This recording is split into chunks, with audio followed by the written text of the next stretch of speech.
The Raven.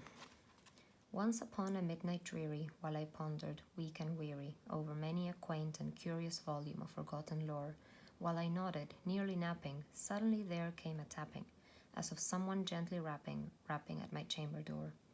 "'Tis some visitor," I muttered, tapping at my chamber door, "only this and nothing more." Ah, distinctly I remember, it was in the bleak December, and each separate dying ember wrought its ghost upon the floor. Eagerly I wished the morrow, vainly I had sought to borrow from my book surcease of sorrow, sorrow for the lost Lenore, for the rare and radiant maiden whom the angels name Lenore, nameless here for evermore.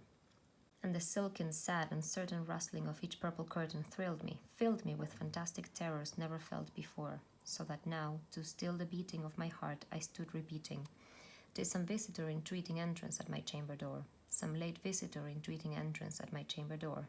This it is and nothing more."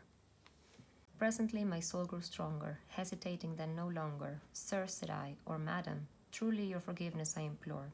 But the fact is I was napping, and so gently you came rapping, and so faintly you came tapping, tapping at my chamber door, that I scarce was sure I heard you. Here I opened wide the door. Darkness there, and nothing more." Deep into that darkness peering, long I stood there wondering, fearing, doubting, dreaming dreams no mortal ever dared to dream before. But the silence was unbroken, and the stillness gave no token, and the only word there spoken was the whispered word, "Lenore?" This I whispered, and an echo murmured back the word, "Lenore." Merely this, and nothing more.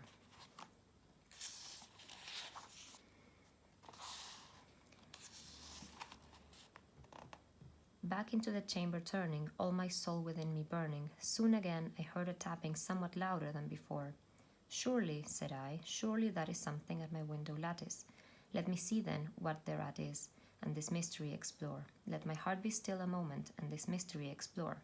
'Tis the wind, and nothing more." Open here I flung the shutter, when, with many a flirt and flutter, in there stepped a stately raven of the saintly days of yore.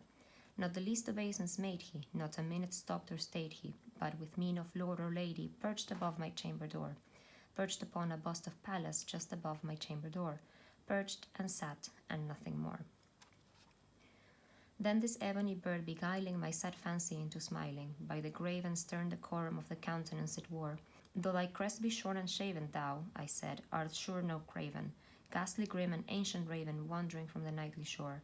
Tell me what thy lordly name is on the night's Plutonian shore." Quoth the raven, "Nevermore." Much I marvelled this ungainly fowl to hear discourse so plainly, though its answer little meaning, little relevancy bore. For we cannot help agreeing that no living human being ever yet was blessed with seeing bird above his chamber door, bird or beast upon the sculpture bust above his chamber door, with such name as Nevermore. But the raven, sitting lonely on the placid bust, spoke only that one word, as if his soul in that one word he did outpour. Nothing further than he uttered, not a feather than he fluttered, till I scarcely more than muttered, "Other friends have flown before, on the morrow he will leave me, as my hopes have flown before." Then the bird said, "Nevermore." Startled at the stillness broken by reply so aptly spoken, "Doubtless," said I, "what it utters is its only stock and store, caught from some unhappy master whom unmerciful disaster followed fast and followed faster till his songs one burden bore, till the dirges of his hope that melancholy burden bore of never, nevermore."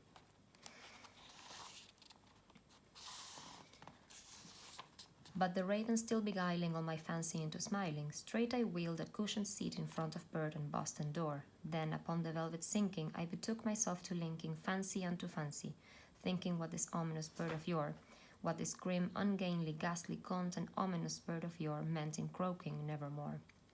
This I sat engaged in guessing, but no syllable expressing to the fowl whose fiery eyes now burned unto my bosom's core.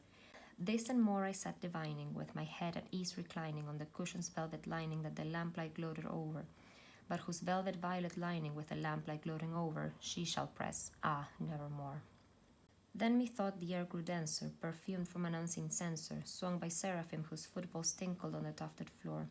"Wretch," I cried, "thy God hath lent thee, by these angels he hath sent thee, respite, respite and nepenthe from thy memories of Lenore.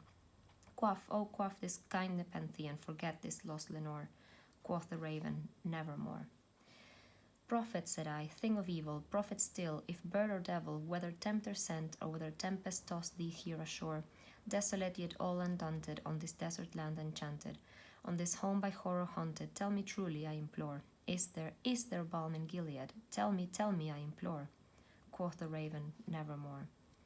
Prophet, said I, thing of evil, prophet still, if bird or devil, by that heaven that bends above us, by that God we both adore, tell this soul with sorrow laden, if, within the distant Aidenn, it shall clasp a saint and maiden whom the angels name Lenore. Clasp a rare and radiant maiden whom the angels name Lenore. Quoth the raven, nevermore.